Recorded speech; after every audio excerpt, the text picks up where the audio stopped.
पाकिस्तान में जो business cost है, policy rate, tax rate, energy cost, वो इस रीजन के जो बाकी ममालिक हैं उससे तकरीबन एक तिहाई ज़्यादा है। एग्जैक्टली एक तिहाई ज़्यादा है। इसके अंदर कारोबार चलता नहीं है और इंडस्ट्री सारी चीखें मार रही है। मिफ्ता इस्माइल साहब साबिक़ वज़ीर ख़ज़ाना हमारे साथ प्रोग्राम में शामिल हो रहे हैं। मिफ्ता साहब, आपका बहुत शुक्रिया। कारोबारी बरदरी पाकिस्तान में टैक्सों की ज़्यादा शरों के ऊपर बहुत एहतजाज करती है और शायद काफ़ी हद तक जायज़ है एहतजाज। 60% तक सनतों पर टैक्स पहुँच जाता है और सैलरीड क्लास के ऊपर 40% की शरह।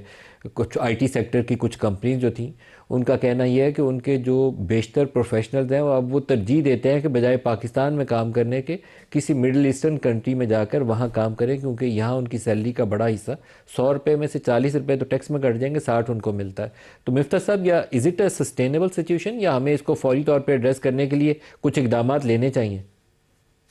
सर बिल्कुल सस्टेनेबल नहीं है ना। आप 3-4 साल से हुकूमत हर रोज ये कहती है कि स्टेबिलिटी आई हुई है, स्टेबिलिटी आई हुई है, हम टेक ऑफ स्टेज पे हैं, लेकिन वो जहाज जो है वो खड़ा हुआ है एयरपोर्ट पे, टेक ऑफ तो बिल्कुल नहीं हो रहा।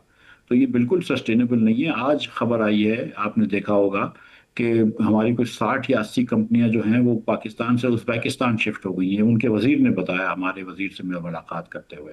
और आपने खुद फरमाया कि जो हमारे बच्चे आईटी के हैं, एक्सपर्ट्स जिनको जो कि पैसे कमा सकते हैं अच्छे और मार्केटेबल वैल्यूज हैं, स्किल्स हैं, वो बेहतर समझते हैं कि दुबई चले जाएं या कहीं पाकिस्तान के बाहर चले जाएं। अगर वो घर में बैठे हुए भी काम करते हैं तो पाकिस्तान में ज़्यादा टैक्स लगता है तो बाहर चले जाते हैं। तो ये सस्टेनेबल नहीं है। कंपनियां इन्वेस्ट नहीं कर रही, पाकिस्तान में इन्वेस्टमेंट नहीं हो रही, तो हुकूमत को अपने अखराजात कम करके टैक्स कम करने चाहिए। ये बड़ी आसान सी बात है, लेकिन हुकूमत जाहिर है कि ये नहीं समझ रही। सर, कुछ अजीबोगरीब मामला है। अब बेशतर हम इंडस्ट्रीज से बात करते हैं तो कहते हैं पॉलिसी रेट बहुत ज़्यादा है। पॉलिसी रेट अगर कम कर दिया जाए तो वो 500-600 अरब रुपया हुकूमत उस मद में भी बचा सकती है। तो वहाँ पे भी रिलक्टेंस है, वहाँ गुंजाइश मौजूद है। आपका जो अभी ताज़ा तरीन भी इन्फ्लेशन का नंबर है 5.8%, तो नज़र आता है गुंजाइश मौजूद है, लेकिन स्टेट बैंक आगे नहीं बढ़ता IMF की इजाज़त के बगैर। हम फंस गए हैं शायद एक ग्रूव के अंदर, उससे बाहर नहीं निकल पा रहे। देखिए नदीम भाई, जो पॉलिसी रेट का जो जो तज्जिया है ना, उस पर थोड़ी सी आप बहस कर सकते हैं कि यार स्टेट बैंक इसलिए डर रहा है कि अगर वो रेट कम कर देगा तो रुपए की शरह बढ़ जाएगी, रुपए की कीमत गिर जाएगी और इससे पाकिस्तान में महंगाई आ सकती है, तो स्टेट बैंक डरा हुआ है। ये तो कम से कम एक आर्ग्यूमेंट हो सकती है, लेकिन कोई आर्ग्यूमेंट नहीं हो सकती कि आप अपना 60% टैक्स रखें जहां पे कंपनियां छोड़ के जा रही हों, लोग छोड़ के जा रहे हों। इम्प्लॉयज़ के ऊपर हमने बात की कि 40% इनकम टैक्स है, 38.15%, लेकिन वो टैक्स खत्म नहीं हो जाता वहां पे। जब वो खर्चे करते हैं तो 19-18% हर चीज पे सेल टैक्स है। आप बच्चे का दूध खरीदते हैं तो यहाँ पे सेल टैक्स है। और उसके साथ साथ हुकूमत जो है वो 4,000 अरब रुपया खर्च कर रही है PSDP और ADPs पे। हुकूमत 43 अरब रुपया जो है वो दे देती है, हर MNA को अपने 25 करोड़ रुपए दे देती है हुकूमती MNA को। तो आप ये इस तनाजुर में देखें ना कि एक तरफ आप दूध के ऊपर टैक्स लगा रहे हैं, दूसरी तरफ आप MNAs को 25-25 करोड़ रुपए खर्च करने के लिए दे रहे हैं। तो फिर आप कहें कि यार ये नौकरी पेशा लोगों के साथ ज्यादती नहीं है? तो इस पे तो कोई आर्ग्यूमेंट ही नहीं है कि टैक्स कम हो जाना चाहिए। इस पे तो कम से कम आप आर्ग्यू कर सकते हैं। मैं आपके साथ हूं कि स्टेट बैंक को 50 बेसिस पॉइंट कम कर सकता था और IMF इतना कोई नाराज नहीं होता, लेकिन चलो उस पर आप आर्ग्यूमेंट कर सकते हैं। इस पे तो मेरे ख्याल से कोई आर्ग्यूमेंट ही नहीं है कि टैक्स रेट्स कम होने चाहिए, यूटिलिटी रेट्स कम होने चाहिए और पाकिस्तान की मीशत को चलाना चाहिए ताकि बेरोजगारी कम हो सके, गुर्बत कम हो सके और हुकूमत अपने अखराजात कम कर सकती है, शाही अखराजात। मैं आपको यकीन दिला रहा हूँ कि 4,000 अरब रुपया जो PSDP और ADB में है उस पर 2,000 अरब रुपया आप आराम से काट सकते हैं। मिफ्ता साहब, लेकिन ओवरऑल मैक्रो इकनॉमिक फ्रेमवर्क देखें तो बड़ी ख़राब सूरत हाल नज़र आती है। आपके रिजर्व्स के अंदर सऊदी पैसा पड़ा हुआ है, UAE का पैसा पड़ा हुआ है, और उसके मतलब अभी ये खबर ये थी कि शायद उनकी 1 मंथ एक्सटेंशन उन्होंने अलाउ की है, आगे जाके शायद और करेंगे और रेट भी इंक्रीज़ कर देंगे। तो हम एक मुश्किल सी सूरत हाल में फंसे हुए हैं जहाँ ना FDI आ रही है। एक्सपोर्ट्स आपकी 18 अरब डॉलर हैं 7 माह की और 22 अरब डॉलर की आपकी इंपोर्ट्स हैं। तो आपका लार्ज ट्रेड डेफिसिट ऑलरेडी 7 माह में हो चुका है और अगले 5 माह का नंबर ऐड करेंगे तो रिमिटेंसेस से अगर 40 अरब डॉलर आया भी तो आपकी ट्रेड डेफिसिट की कंज्यूम कर देगा सारे का सारा। तो हम इससे बाहर नहीं निकल पा रहे, साल हर साल से इसके अंदर फंस गए। ये पूरा फ्रेमवर्क जो है फॉल्टी है, इसको एड्रेस करने की ज़रूरत है। देखिए हम बाहर इसलिए नहीं निकल पा रहे कि हम बाहर निकलने की कोशिश नहीं कर रहे। हम आप देखें, ये हर खानदान को ये पता होता है कि अपनी आमदन देखो, उस हिसाब से अपने एक्सपेंडिचर्स करो। यहाँ पे हम उल्टी गंगा बहते हैं कि हम पहले सोचते हैं कि जो हमको मर्जी खर्चा करना है, उसके बाद हम जहां पे टैक्स लगा सकते हैं टैक्स लगाते हैं, वरना कर्ज ले लेते हैं। क्या आपने कर्ज लेने की स्पीड कम की? आपने इस साल में पिछले माली साल में 13% वो कर्ज लिया है जो पिछले 78 साल में लिया था। आपने 37,000 रुपए फी पाकिस्तानी मजीद कर्ज ले लिया। हर पाकिस्तानी अब 3,33,000 रुपए का मकरूज है। आपकी टैक्स डेट टू जीडीपी 70.7% हो गई है और इस साल और बढ़ जाएगी। तो आपने अगर कहीं पर भी अखराजात कम नहीं करने, कहीं पर भी हुकूमत का फुटप्रिंट छोटा नहीं करना, तो आप ये क्यों सोच रहे हैं कि कोई चीज तब्दील हो जाएगी? आपको वो चीजें करनी होंगी। और ये अब ये यूएई का जो मसला है, वो मेरे ख्याल से 3% के ऊपर इंटरेस्ट था, और 3% भी मेरे ख्याल से कोई कम नहीं है। अब वो 6.5% मांग रहे हैं, और आप जानते हैं कि वो यूएई जो है वो हिंदुस्तान के साथ उसने कुछ मायदे करे हुए हैं, और वो उस ब्लॉक में चला गया है। यहाँ पे हमारे साथ सऊदी अरब है, तो वो एक इंटरनेशनल जो है उसका भी बुखार हम पे उतर रहा है, इंटरनेशनल रीअलाइनमेंट जो हो रही है। और ये 1 महीने का करना तो हमारे सर पे तलवार लटकनी है, क्योंकि ये तो हमको ये पैसे हम वापस नहीं कर सकते।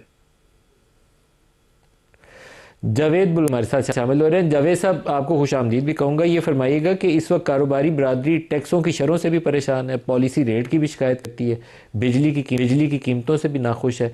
तो क्या करें? 60% शरें हैं जो इंडस्ट्री के ऊपर है टैक्स की, 40% है सैलरीड क्लास के ऊपर। कहीं से बेहतरी के लिए काम शुरू करना है, पहली तरजीह क्या होनी चाहिए?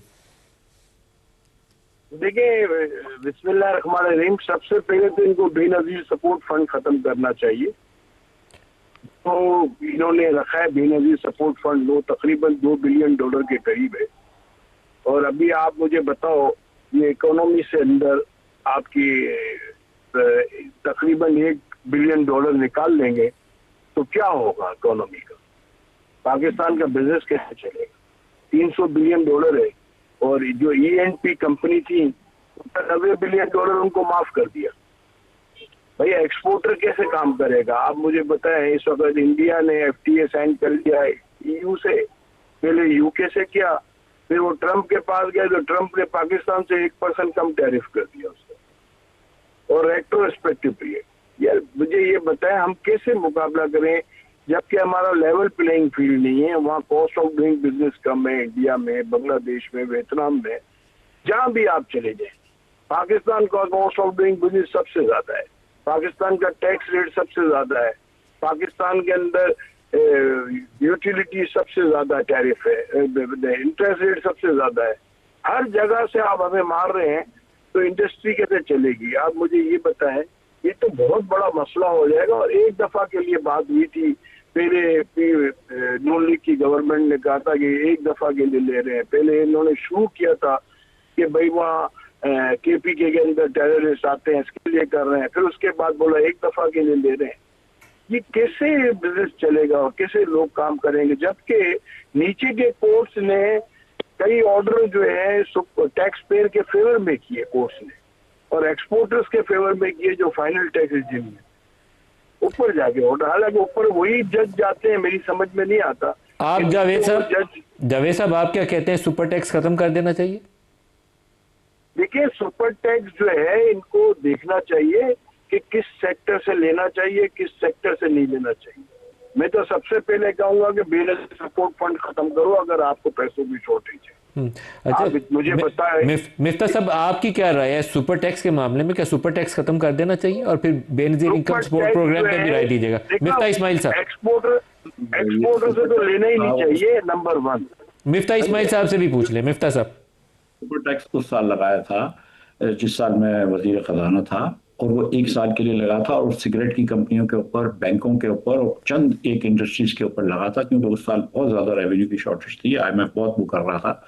तो पीएम साहब और मैंने फिर ये फैसला किया कि हम कुछ इंडस्ट्रीज के ऊपर सुपर टैक्स लगा देंगे, मखसूस इंडस्ट्रीज जिनके कुछ अनयूजुअल प्रॉफिट्स थे। उस साल बैंकों ने खास तौर पे बहुत पैसे कमाए थे। उसके अगले साल उन्होंने फिर सुपर टैक्स को हर इंडस्ट्री पे लगा दिया, और उसको आप रेट्रोस्पेक्टिव करते हैं। रेट्रोस्पेक्टिव आप कर नहीं सकते ना, मतलब करना नहीं चाहिए। अगर आपको आजकल की जो अदालतें इजाज़त भी दे देती हैं, क्योंकि बहरहाल लेकिन आपको ये करना नहीं चाहिए कि आप पिछले सालों में टैक्स लगाएं। और ये सुपर टैक्स जो है वो कुछ इंडस्ट्री पे तो मुझे समझ में आता है कि चलो अगर आपको ये लगता है कि बैंक्स जो हैं वो बहुत प्रॉफिट कर रही हैं और उनको अपना हिस्सा देना चाहिए तो आप लगा दें। शायद कुछ सिगरेट वगैरह की फैक्ट्रियां हैं, ऐसी कोई चीज़ें हैं, इन पे आप लगा दें।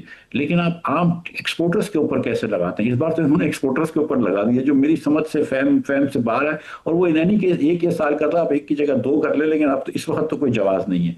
जो जावेद बिलवानी साहब की बात है बिस से, तो मैं अक्सर इससे इख्तलाफ करता हूँ। बिल्कुल बिल्कुल बिस खत्म नहीं होना चाहिए, बल्कि बिस को 1% GDP का होना चाहिए। हाँ, अलबत्ता बिस जो है वो एक प्रोविंशियल मसला है, इनकम जो है डिस्ट्रीब्यूशन वो प्रोविंशियल इशू है, तो उसको प्रोविंशलाइज कर देना चाहिए कि जो जो आप वफाक पैसे दे रही है या तो वो उसके सूबे के अकाउंट से काट ले, या सूबे को ये अकाउंट अपने ये दे दे। एक बड़ा अच्छा प्रोग्राम है, गरीबों के पैसे नहीं काटने चाहिए। हाँ, अगर आपको पैसे काटने हैं तो आप ऐसी बहुत जगहों पे सब्सिडीज देते हैं। मिसाल के तौर पे आप फर्टिलाइजर कंपनीज को सब्सिडी देते हैं, सस्ती गैस देके, वो आप खत्म कर सकते हैं। जो आपने बताया कि 0.5% अगर आप शरह सूद कम करें तो हुकूमत पर 500-600 अरब रुपया बच जाता है, वो आप कम कर सकते हैं। ऐसी बहुत जगह है। देखिए, अब 4,000 अरब रुपया हम खर्च करते हैं ADB और PSDP पे। PSDP पे अगर हम 2 साल अगर हम ADPS और PSDP को आधा कर दें तो कोई क़यामत नहीं आ जाएगी कि भैया आजकल हमारी इनकम नहीं है, हम मजीद रोड, रास्ते वगैरह स्कूल नहीं बना रहे। इन एनी केस मैं आपको ऐसे ही बता दूं कि 3,000 स्कूलें बलूचिस्तान में बनी थी, उसमें 2700 स्कूलें गोश्त थी। तो ये कोई मतलब इससे स्कूलों बनाने से कोई बच्चे पढ़ भी नहीं रहे। तो मतलब ये PSDP जो है, ये आपको भी पता है नदीम भाई कि इसमें कितनी करप्शन होती है और ये क्यों किया जाता है। तो इन चीज़ों को अगर आप रोक दें, हाँ, आपको वाटर रिजर्वायर्स बनाने बड़े, आप वो ज़रूर बनाएं, लेकिन कुछ छोटी छोटी नालियां जो वफाक कर रही होती है सूबों के अंदर के, यार फला UC के अंदर एक नाली लगा दो, ये तो ज्यादती है ना, ये तो पैसे का ज़िया भी है। तो इन चीज़ों को आप रोक सकते हैं। सब आपकी एक बात सही है कि जो बेनज़ीर इनकम सपोर्ट प्रोग्राम है, ये सूबों को इसका वज़न उठाना चाहिए। हर सूबा जितना पैसा खर्च करना चाहता है खुले दिल से करे, लेकिन अपने हिस्से से करे। वफाक से ये एक्सपेंडिचर निकल जाना चाहिए। मिफ्ता इस्माइल साहब और जावेद बिलवानी, बहुत शुक्रिया। आज के प्रोग्राम से इतना ही, इजाज़त दीजिए। अल्लाह।